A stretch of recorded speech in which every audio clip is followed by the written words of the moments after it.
Hello Airsoft friends, and welcome to this video today where we're going to be taking a look at some feedback that I provided to and then received back from Novritsch himself, or Chris himself, about the SSG-10. Last week I did a video similar to this on the SSG-96 and you guys seemed to really enjoy it. It was really nice for you to, or what you said anyway, it was nice for you to get some insight from Chris about the rifles and whatnot. And yeah, I figured why not do the same for the SSG-10 because you guys asked for it. And yeah, so that's what we're going to be doing today. So there's a little bit of a backstory. I bought the SSG-96, the SSG-10 they then sent to me as a nice little like, hey, have this rifle, try it out. Let us know what you think. And subsequently from that, I haven't played with it yet out in the field, but after playing with it like kind of here, like teching and stuff, I have encountered a few little bits and bobs here and there, which I've provided them feedback on, and then they've let me know their thoughts on that. So yeah, that's where we are right now, and I'm going to let you know what they said about the things that I told them about. As another caveat as well, I'm always going to be completely honest with you.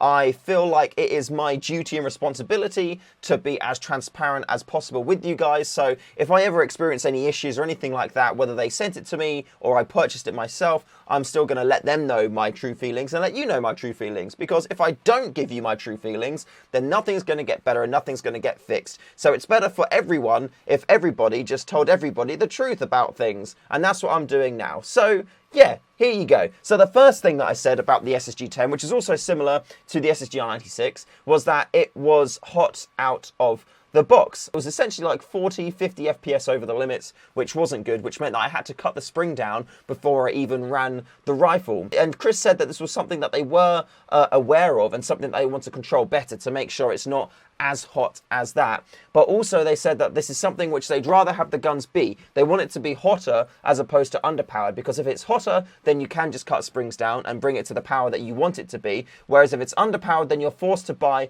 like a new spring or the FPS adjuster rings or things like that. You have to do another monetary like input as opposed to just chopping something down, which you can do for free. Hooray. So that's why they do that. He also did say that this is true for everything apart from the 1 joule version, which they would rather be underpowered, because if you have it over 1 joule in country, like if you're buying the 1 joule version, you're using it in a country where it has to be under 1 joule, then apparently you can get into issues if you send it out over that power. So for everything else, they want to keep it hot apart from the 1 joule version. That being said, the next thing I said to them about was the stock Picatinny rail. Now the stock Picatinny rail you get at the minute with the SSG-10 is one with a cutout. So where the bolt is, there's a nice little cutout there, which looks pretty, don't get me wrong.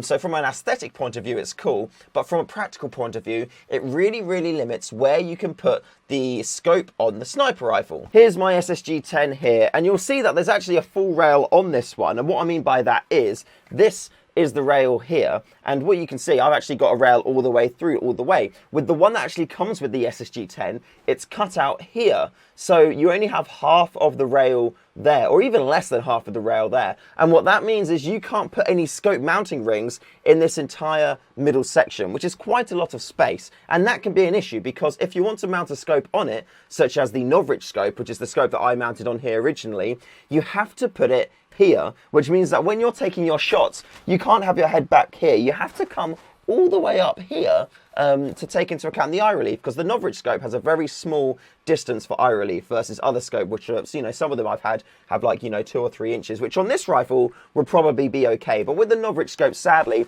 I kind of feel like you need to mount the scope further back without mounting just the front scope ring on here using that rifle. The alternative is you have to kind of really do this, and it's just not comfortable at all. So from my Well MB03, I actually took the Picatinny rail off of that, and I put the Novritsch scope on that rifle because I'm not using that at the moment. So that was an issue that I gave to him, and he said that he was actually going to look into it. He liked the idea of providing a full rail as default with the SSG-10, and he agreed that more people would find it useful and it would give more people more mounting options when it came to the scope. It was just more of a personal preference for him. He likes the aesthetic of the cutout rail as opposed to not, and because of his experience using real steel rifles, he always gets quite close to the scope itself, which is why. So he's going to look online, and if it's a regular issue or something that people are talking about, then he's going to consider swapping out the stock Picatinny rail to a full one like this one here, and then getting rid of the cutout one. So yeah, if you people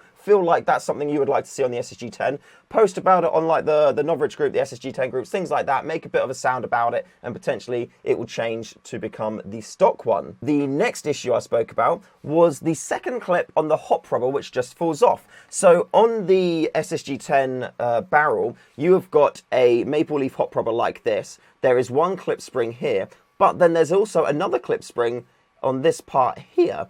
But it doesn't really clip on and do anything. You know, when I actually took it apart to do some maintenance, I touched it and it just fell off. And I was a bit like, what is this thing there for? Like, what's the purpose of this? I actually removed it completely. I just took it off and was like, I don't want something loose sat on the hop rubber like that. So I'm just going to take it off and, you know, just kind of be done with it. And I really wish I didn't, because after talking to Novritsch, it actually made sense why. The clip that's on there, it's super thin and it's not super clippy because it has to be thin. Otherwise, there's no space inside the hop unit for it. And they could have redesigned the hop unit to make room for a large piece of metal, but then that's going to cost more money in machining and parts, and it's just something which would then put the cost of the rifle up. So which is why they did a super thin clip like the one that's currently in there. He says it's necessary to have that ring on there because there is no tension on the hop rubber from inside the unit on this part of the hop rubber. If you take the hop arm off, it's easy for you to see this. So that, I mean, that's true. You take the hop arm up and there's nothing actually touching on this part of the hop rubber. And because of that, it can cause you to have a not perfect air seal. It's not ideal to have that thing, to have that ring not have a lot of tension on it. However, if you don't take it apart, the hop unit itself puts tension on it and keeps everything in place. It's only an issue if you open up the gun, which I did, and then, you know, started messing around with it. So having that ring on there allows you to have a perfect air seal, and it's harder to have a perfect air seal without it. So the solution, like I said, would be for them to design a new chamber, but then that would increase the cost of the rifle overall. So if you're not going to take it apart, which most people aren't going to, then it's kind of perfectly fine as it is. So yeah, I was like, wow, interesting. Today I learned. So thank you for that information, Chris. Very, very useful stuff. Then the other two issues that I had were kind of like, you know, not really hugely rifle related. One of them was I had a broken silica gel packet in my shipment. So because that was open and there was just like stuff everywhere. So the rifle was dirty on the externals. It also managed to get dirty on the inside, which was my other point. The barrel was dirty on arrival. So I actually had to clean everything up. He did say as well though that the barrel was dirty on arrival due to it being oiled extra. Now they do put extra oil on the inside of the barrel because they don't want the barrels to oxidize whilst in transport, because they have to come across the sea and whatnot, and having that salty air, I believe, can cause issues with those barrels. So they put a coating of oil on the inside of the barrel to stop that from happening. Now, this won't cause any issues if there's no oil on the bucking surface area that touches the BB. Of course, in the recent video I did on my AAC T10, I showed you it's good to have some kind of oil or grease or lubricant between the barrel and the hop rubber, because that helps you generate a perfect air seal. If it's just the metal against the rubber, you may get a good air seal in there, but there's still going to be room for air to go past. Whereas if you put oil or grease or something in there, that then takes up all of the airspace and gives you a much better seal. So as long as there's no oil on the actual bucking surface area that touches the BB, everything there would be okay. But I would still recommend you, if you do buy an SSG10,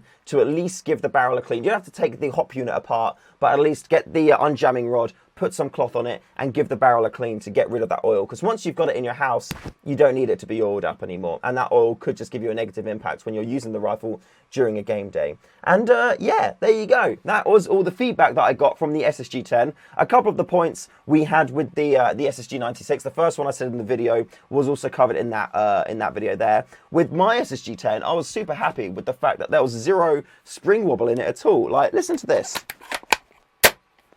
Absolutely perfect. Zero spring wobble at all. It's just a beautiful, nice, clean shot. And that's one of the reasons why I can't wait to get this thing out in the field. It just feels so, so nice. No spring wobble, perfect air seal. It's just, oh, it's super solid. Really, really clean, like taking your shot. Feather edge trigger. Oh, it's just really, really, really nice. So yeah, Thank you again, Novritsch, for sending this to me. Really, really appreciate it, and I cannot wait to play with this. And with that being said, thank you all very much for watching. If you've got any questions you'd like me to pass on to Novritsch and Chris himself, then let me know in the comments below, and I'll see what answers I can get for you. Really excited to see what you guys think or what questions you have. Huge shout out to all my lovely patrons for supporting the channel month on month. You guys are legit. I love you all very, very much. And we're only like a few days now from doing the prize draw. So if you want to get involved and potentially win your share of up to £200 worth of giveaways, then join the Patreon, either the Legend tier or the Airsoft Royalty tier, and you could walk away with some fantastic prizes. Also, big shout out to the StayFreshShoe Airsoft community Discord. Tons of conversations going on in there. Lots of really cool, knowledgeable guys too. So thank you for making the community awesome. You guys rock. And with that being said, that's everything for this video. So thank you all very much for watching. Remember to call your hits, and I'll see you in the next one.